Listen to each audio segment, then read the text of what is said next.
Hi everyone and welcome to my place. I have found and discovered and invented what I think is the best idea I've had for such a long time. I've got a friend getting married very soon and we want to do a vintage inspired wedding, and we want to have the food, which is going to be in an afternoon tea situation at a marquee. We want to have all the plates raised at varying lengths. We've looked for cake plates and we couldn't find any, and in the end I had this great idea of let's get bevel edged mirrors. We'll get square ones, we'll get round ones, we'll get all different sizes, and we'll frost the front of the glass in whatever way that we want them to be. And I thought we'd do all the same for now, but you could do whatever stencil you wanted. And I also am going to use this PBO glass paint, and it's in the colour that I'm using is called Cloud, and it gives a really lovely frosted look. Fantastic stuff, and one little jar goes a very, very long way. You also need some stencils. I think I got these when I was in the States, but you can buy lots of stencils online and you can also make your own.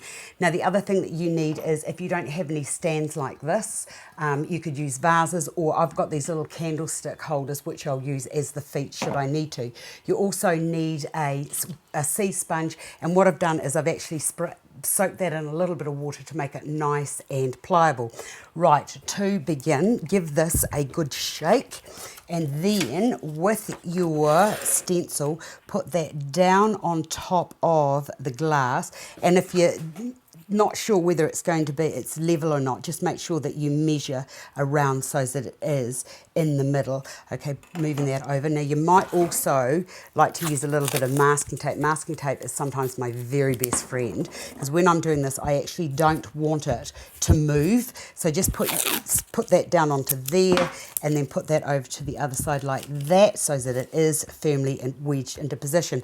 Now the other thing is to make sure that your mirror tile is completely clean and free of any scratches, dust or grime or anything like that, because you need a really, for obvious reasons, you need a really, really clean surface to work with. Right, take your sponge out of the water, and I just use a handy towel and give it another little sort of like squish around like that, to just make sure that most of the excess moisture's out.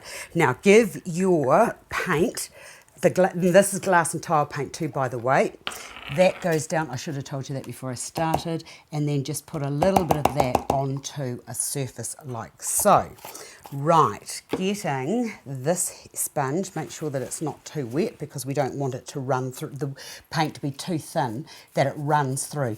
Right, from there it's just a matter of dabbing that down on top of your stencil like so. Taking that right all the way across. Now I found when I was doing mine that only one coat was all I needed. Now if you make a mistake, don't have tears, don't despair, because at this stage, oops, that's a little bit of that we don't want. At this stage, it is an easy fix. All you need to do is get some soapy water and then run it under the tap, and then all of that paint will just come off. Now, as I said, one coat was all I needed for the effect that I wanted. Take that bit there off there.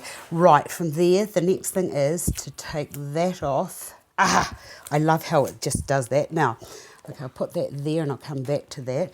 Now, if you see how I've got that, there's a little lumpy bit there. That should dry flat, but if you're not happy with the result, just, as I said, soap and water, get rid of it, clean it all up and start again.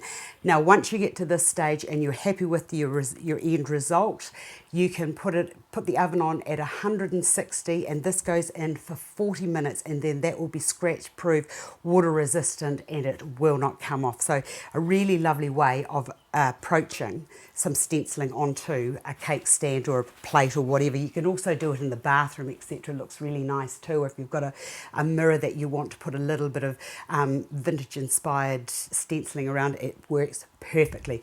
Right, from there, once that has been that's been heat set in the oven or fixed, to put the legs on, it's just a matter of, with these wee glass candles stands, getting those at the right length, the right distance, and then that can just sit onto there. Now, there's several glues that you can get. There's really good glass and tile paint glue that I like to use, and the thing is that when this dries, it's clear so you can't see it.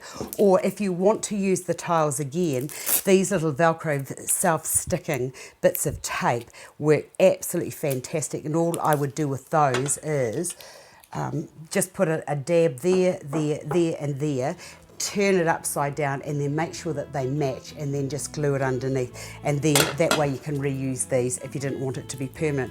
Hope you've enjoyed watching this. I've really enjoyed showing you how to do it, and the sky's the limit with this, and I will come back and show you all sorts of other things that you can do with frosting and stenciling onto glass and to mirror tiles. See you another day.